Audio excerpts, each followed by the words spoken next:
L'après-midi du 25 mars 2026, dans l'enceinte chargée d'histoire du palais de Buckingham, un document fut finalisé qui allait bouleverser à jamais le paysage interne de la monarchie britannique. Lorsque ce document parvint enfin à Bagshot Park, il confirma une réalité que le roi Charles III et ses principaux conseillers avaient désespérément tenté d'empêcher d'être couché par écrit. Le prince Édouard avait gagné. Le prince Édouard, souvent considéré par les médias comme le plus discret et le moins en vue des Windsor, avait accompli un exploit. Il avait contraint la couronne, une institution qui définit l'essence même de l'identité britannique et qui admet rarement, voire jamais ses erreurs, à céder complètement. La décision fut consignée par écrit officiellement et juridiquement contraignante pour toujours. La question qui laissa les initiés du palais stupéfaits était de savoir comment un homme passé des décennies dans l'ombre avait réussi à construire un dossier juridique et moral si irréfutable que même la redoutable équipe juridique du roi n'y avait trouvé aucune faille qui est. Pour trouver la réponse, il faut se pencher sur les dernières années d'un prince mourant, d'une reine consciente, de la fin imminente de son règne et de documents secrets signés dans l'ombre du deuil. Pour comprendre la gravité des événements qui ont culminé en mars 2026, il faut d'abord saisir les motivations personnelles de la reine Élisabeth II durant ces dernières années. Au-delà du calme cérémoniel qu'elle affichait au balcon du palais de Buckingham, elle était une mère qui avait vu sa famille se déchirer sous le regard impitoyable du public. Elle avait vu la réputation de ses enfants et petits-enfants mise à mal par la presse, à scandale, et elle était déterminée à ce que ce désastre s'arrête avec elle. En 2021, les pertes s'accumulaient. Le prince Andrew était devenu un fardeau pour l'opinion publique, et le prince Harry avait, comme chacun sait, renoncé à ses fonctions royales. Au milieu de ce chaos, le prince Édouard est resté le fils qui n'a jamais donné à la presse les moyens de s'en prendre à la famille. Il a assumé ses responsabilités, est resté discret et a préservé sa dignité. Reconnaissant la loyauté d'Édouard la reine, prit une série de décisions réfléchies et consignées par écrit destinées à le protéger longtemps après sa disparition. Le titre de duc d'Édimbourg était au cœur même de l'identité du prince Philippe depuis plus de 7 décennies, incarnant l'œuvre et l'héritage de sa vie. Élisabeth savait que sans une protection inébranlable, un titre aussi prestigieux pouvait être dévalorisé, réattribué, voire retiré par un successeur désireux de centraliser le pouvoir. Elle ne se contenta pas d'exprimer ses souhaits verbalement. Elle s'assura qu'ils soient inscrits dans le cadre juridique de la monarchie. Lorsque le roi Charles III conféra officiellement le duché à Édouard en avril 2023, le public assista à une transition digne. Cependant, le véritable héritage n'était pas qu'un titre. Il s'agissait d'un bien immobilier contesté, Bagshot Park, qui allait devenir le centre d'une vive controverse royale. Bagshot Park est un vaste manoir de style néogothique Tudor de 120 pièces, situé sur un domaine de 20 hectares au sein du grand parc de Windsor.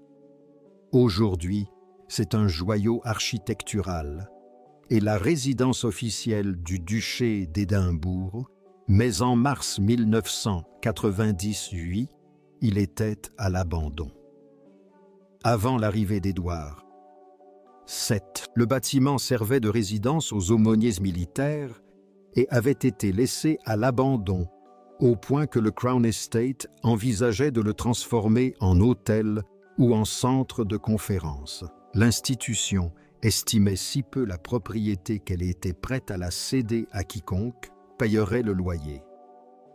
Édouard accepta l'offre signant un bail qui l'obligeait à financer tous les travaux de réparation et de restauration sur ses fonds propres, argent qu'il avait gagné dans le secteur privé avant de devenir membre actif de la famille royale. Au fil des ans, Édouard Ier investit la somme faramineuse de 1 million de livres sterling de sa fortune personnelle dans la restauration de Bagshot Park pour un coût total avoisinant finalement les 3 millions de livres.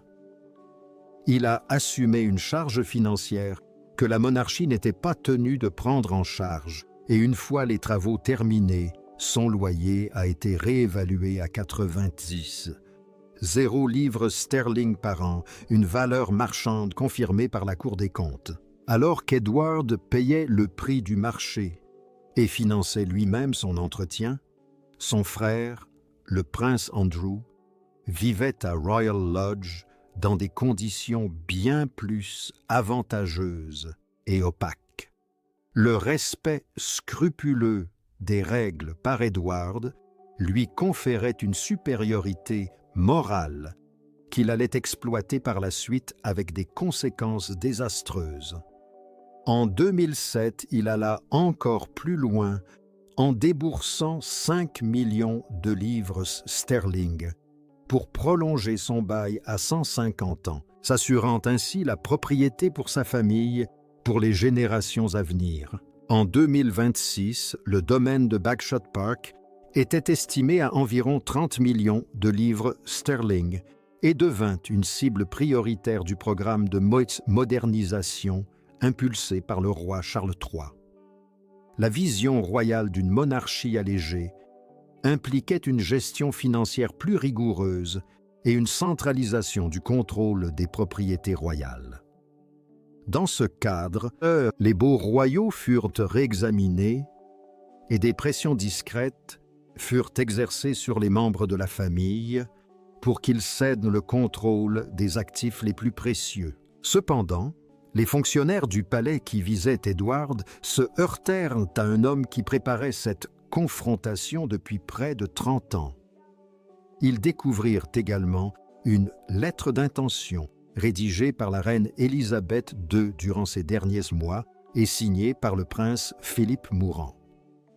Ce document liait explicitement Bagshot Park au titre d'Édimbourg pour toute la vie d'Edward, constituant un ultime rempart contre un père qui connaissait la cruauté dont pouvait faire preuve cette institution. Le prince Philippe avait passé 70 ans à naviguer dans les rouages de la monarchie britannique et savait qu'il n'était pas nécessaire d'enfreindre les règles pour briser une personne.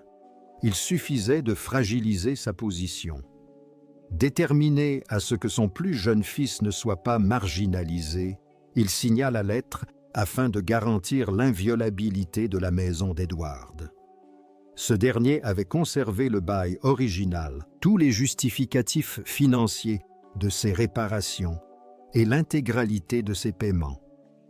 Il avait constitué un dossier de preuves que l'équipe juridique du palais ne pouvait tout simplement pas réfuter. Mais le conflit ne se limitait pas à une question immobilière. Il s'étendit bientôt à quelque chose de bien plus personnel, un bijou symbolisant le lien entre une belle-mère et la femme qu'elle considérait comme sa fille. Début 2026, un représentant du palais s'est présenté à la résidence royale d'Édimbourg pour ce qui était présenté comme un simple audit des bijoux. En réalité, il s'agissait de questionner la propriété du diadème Anthem que Sophie duchesse d'Édimbourg portait depuis 25 ans. Ce diadème n'était pas un prêt du trésor royal commun. Il s'agissait d'un cadeau de mariage personnel de la reine Élisabeth, 2 ans 1999, commandé spécialement pour Sophie et orné d'éléments anciens provenant de la collection privée de la reine Victoria. Pour Sophie, souvent privée de l'accès aux diadèmes d'apparat les plus prestigieux, le diadème Anthem était sa couronne, le seul bijou qui lui appartienne entièrement. L'argument juridique du palais était que, compte tenu de la présence d'éléments historiques, le diadème devait être reclassé comme bien de la couronne, obligeant ainsi Sophie à demander l'autorisation à chaque fois qu'elle souhaitait le porter.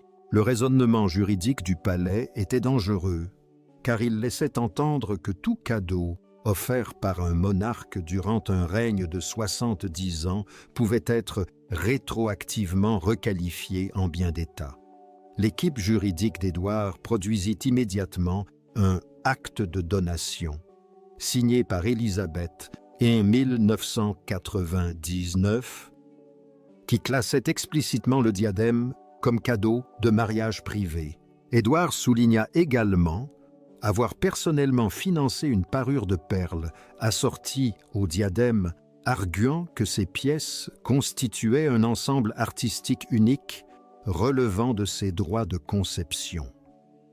La bataille autour du diadème atteignit son point culminant le 25 mars lorsque les avocats d'Édouard menacèrent de divulguer des lettres privées d'Élisabeth. Ces lettres contenaient, selon les informations, ses sentiments personnels concernant la propriété du bijou et, plus explosif encore, ses pensées privées, souvent tendues au sujet de la reine Camilla. Le roi Charles III avait passé des années à redorer méticuleusement l'image de Camilla afin de la préparer à son rôle de reine consort. Les sentiments documentés de la défunte reine, notamment des années de froideur et une acceptation très réticente seulement à la fin, étaient des vérités que Charles s'était efforcé d'occulter. La menace de la divulgation de ces lettres a suffi à changer la nature même du conflit. C'est à ce moment précis que la querelle a dépassé le cadre des dossiers juridiques pour entrer dans le domaine des dynamiques familiales. La princesse Anne, princesse royale, est entrée dans une réunion privée au palais de Buckingham et a modifié le cours de la dispute.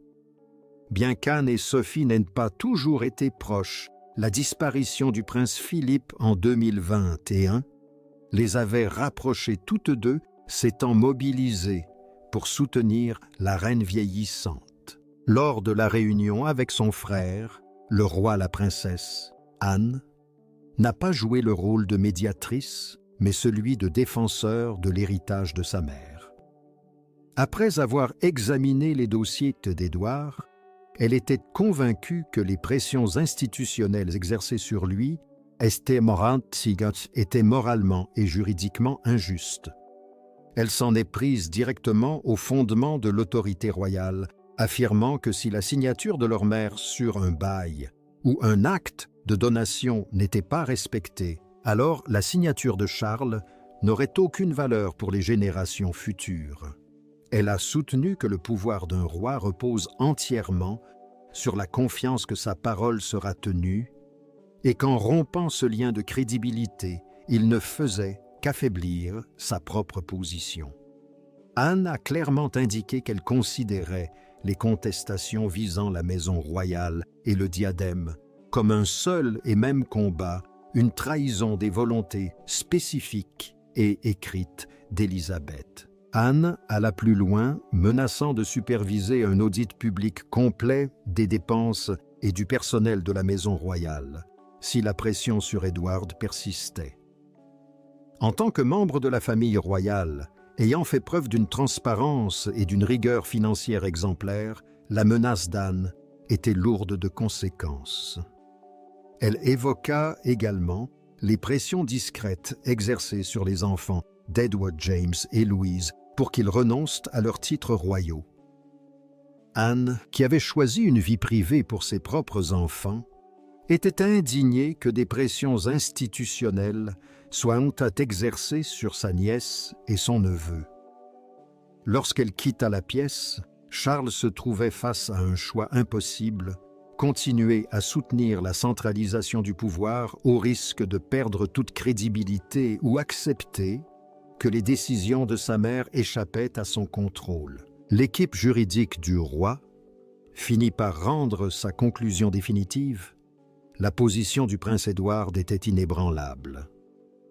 Chaque document du bail de 150 ans à la lettre, signé en présence de Philippe, résistait à l'examen le plus minutieux. Charles dut se rendre à l'évidence: l'autorité qu'il croyait détenir sur le titre et son contexte n'était qu'une illusion. Dans un rare moment de vulnérabilité, le roi court-circuita ses avocats et écrivit un billet manuscrit privé à Edward, sollicitant une réunion familiale pour apaiser les tensions.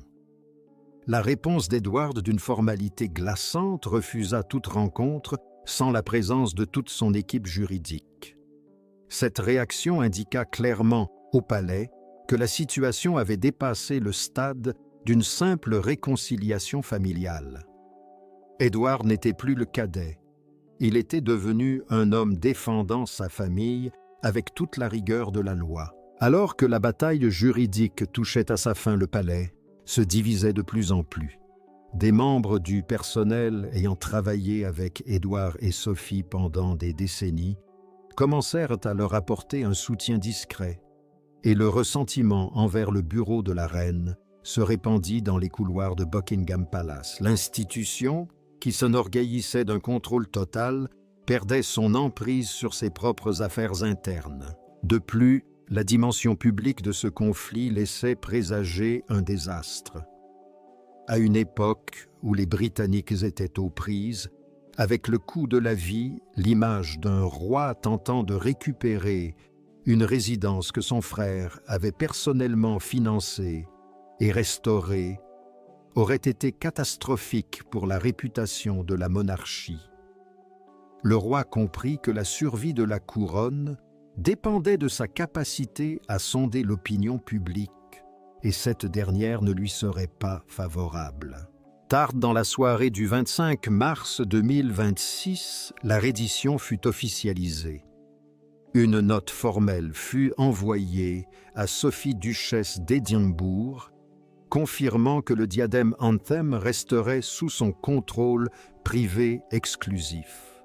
Simultanément, la révision du bail de Bagshot Park fut interrompue, la décision étant officiellement présentée comme une reconnaissance du rôle de la maison royale d'Édimbourg dans l'entretien du domaine. Bien que le langage fût neutre et destiné à sauver la face, tous au palais comprirent que le roi avait été vaincu. La résidence, le titre et les biens familiaux du prince Édouard furent confirmés exactement là où la reine Élisabeth II et le prince Philippe l'avaient prévu. La note formelle restera dans les archives royales comme témoignage permanent de cet échec institutionnel. L'issue de ce conflit a profondément modifié la relation entre le roi et son frère cadet. Bien qu'ils continuent d'apparaître ensemble lors d'événements officiels et de maintenir l'unité requise pour la famille Windsor, la confiance mutuelle est rompue. Le fait que l'un des frères ait dû engager des avocats pour se protéger de l'autre est désormais inscrit dans l'histoire de la famille royale. Deux centres de pouvoir distincts coexistent au sein de la structure royale réduite, la vision centralisée de Charles et Camilla à Buckingham Palace, et la lignée protectrice et attachée aux traditions incarnées par la princesse Anne, le prince Édouard et Sophie. Selon certaines sources, le prince William et Catherine, prince et princesse de Galles, se seraient discrètement ralliés à ce dernier groupe, préférant honorer l'héritage établi. Pour James et Louise, les enfants d'Édouard, la leçon de 2026 restera gravée dans leur mémoire. Ils ont vu leur père remporter une bataille cruciale sans recourir à des mises en scène publiques, ni instrumentaliser la presse. Ils ont constaté que la préparation et une documentation rigoureuse sont les seules véritables protections au sein d'un système à la fois généreux et prédateur. James, qui héritera un jour du titre de duc d'Édimbourg, le portera avec une prudence dont ses prédécesseurs n'ont jamais eu besoin. Il sait que les sentiments ne valent rien sans une signature et que l'institution est capable de se retourner contre elle-même. Cette prise de conscience modifiera leur rapport à la famille royale pour le restant de leurs jours, les incitant, eux et sa sœur, à passer d'une confiance aveugle à une existence plus réfléchie et protégée juridiquement. Le roi Charles III conserve sa couronne et sa structure modernisée, mais il ne jouit plus de la conviction inébranlable de pouvoir contrôler tous les aspects de la vie de sa famille. La clairvoyance de sa mère et le dernier témoignage de son père ont érigé un rempart que la machine de modernisation n'a pu ébranler. Le fait qu'un roi ait été contraint d'admettre par écrit que les décisions de son prédécesseur outrepassaient ses prérogatives en dit plus long sur les limites actuelles du pouvoir royal que tout autre événement de ces dernières décennies. La reine et le prince Philippe ne sont plus, mais le 25 mars 2026, leurs décisions finales ont résisté. Elles ont tenu bon face aux pressions des avocats, aux jeux politiques de palais et à la volonté du roi lui-même. Dans le manoir de 120 pièces de Bagshot Park, l'homme que la presse n'a jamais pris au sérieux et que l'institution n'a jamais suffisamment craint, s'est endormi l'avenir de sa famille assurée. Le prince Édouard a prouvé que le membre le plus discret de la famille était aussi le plus préparé. Il avait compris que dans le monde des Windsor, l'histoire s'écrit dans les clauses des baux et les actes notariés. Alors que la monarchie continue d'évoluer sous le règne de Charles III, les événements de mars 2026 nous rappellent que le passé n'est jamais vraiment révolu et que les morts peuvent encore exercer une influence sur les vivants. Le diadème de l'hymne royal trône toujours sur la coiffeuse de Sophie et les portes de Bagshot Park restent fermement sous le contrôle du duc d'Édimbourg, comme l'avait souhaité la reine. Les répercussions de cette victoire se font encore sentir au sein de la famille royale. Elle crée un précédent qui protège les autres membres de la famille des ambitions de modernisation potentiellement excessives du pouvoir central. Elle met également en lumière le rôle essentiel de la princesse Anne, véritable boussole morale et garante des institutions familiales. Sans son intervention, la bataille juridique aurait pu s'éterniser, fragilisant davantage les liens familiaux.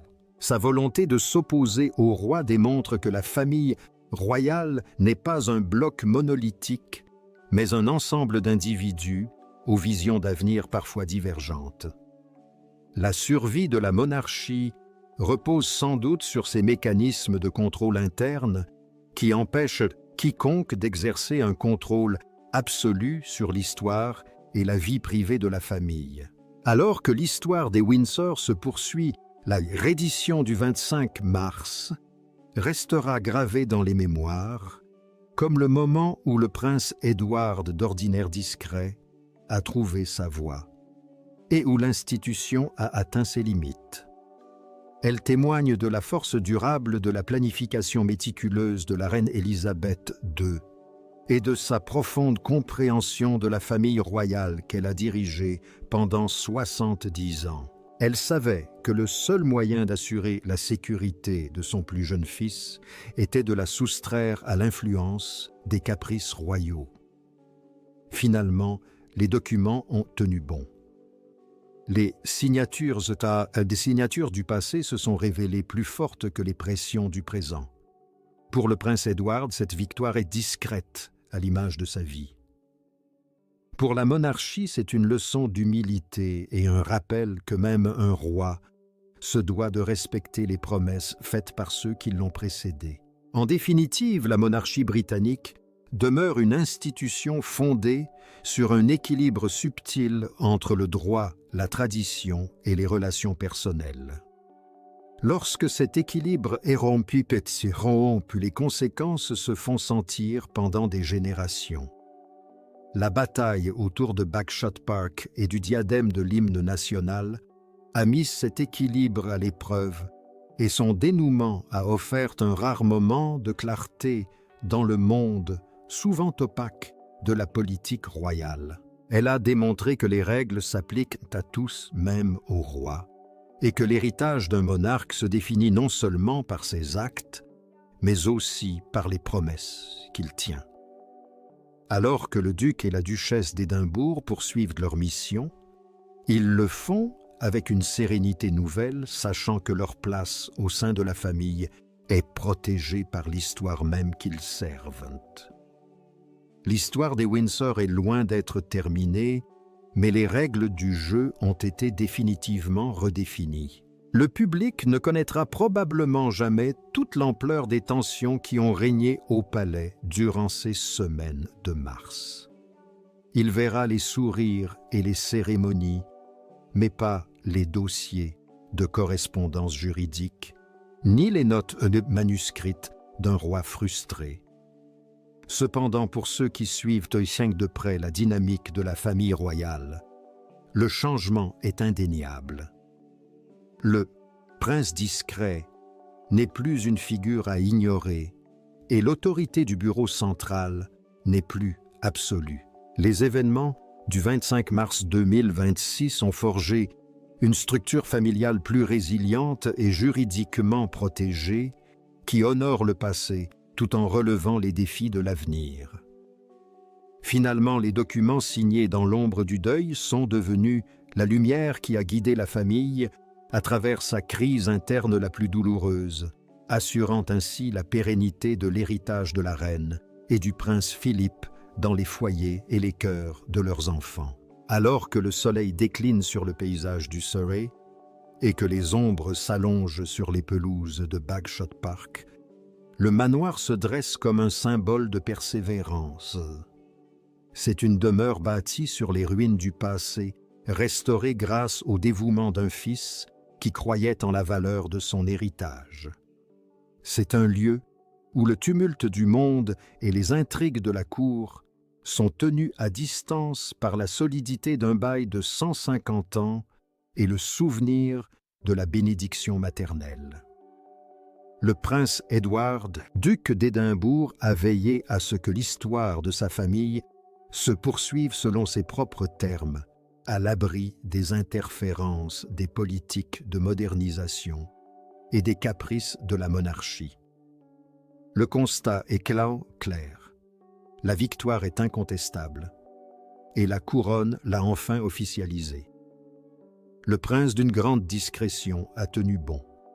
Et ce faisant, il a sauvé bien plus qu'une simple maison. Il a préservé l'intégrité des promesses qui cimentent la monarchie. Ce récit de repli institutionnel et de triomphe personnel constitue un chapitre déterminant du règne du roi. Charles III. Il met en lumière la complexité de diriger une famille qui est à la fois une marque mondiale et une nécessité constitutionnelle. Le chemin du roi vers une monarchie centralisée s'est heurté à son premier obstacle majeur et la résolution suggère que la voie à suivre exigera davantage de concertation et un plus grand respect de l'histoire documentée de la famille. Le dossier d'Édimbourg nous rappelle avec force que dans le monde des Windsor, le silence n'est jamais synonyme de faiblesse et qu'un prince discret peut se révéler l'adversaire le plus redoutable. L'événement du 25 mars 2026 s'inscrit désormais dans la longue et complexe histoire de la famille royale britannique, témoignant du fait que même à une époque de changements rapides, certaines choses doivent rester immuables. Le duc d'Édimbourg conserve son titre, son épouse porte son diadème, et l'institution demeure intacte, ancrée par les signatures inébranlables de la reine et de son époux. La pérennité de la monarchie britannique repose sur sa capacité à évoluer sans perdre son identité profonde. Le conflit entre Charles et Édouard portait essentiellement sur la définition de cette identité. En contraignant le roi à respecter l'héritage juridique et personnel de leurs parents, Édouard et Anne ont garanti l'ancrage de la monarchie dans son histoire. Cette victoire interne procure une stabilité précieuse à la famille royale face aux défis du XXIe siècle.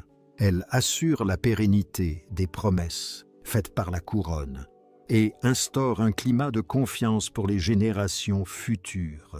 La capitulation officielle du 25 mars a peut-être été difficile à accepter pour le roi, mais elle a finalement renforcé l'institution qu'il sort, rappelant à tous que le pouvoir de la couronne est limité par les traditions et les lois mêmes qui lui donnent vie. Le prince d'ordinaire discret a triomphé, et dans cette victoire, la monarchie a trouvé une voie plus sûre et plus authentique pour l'avenir.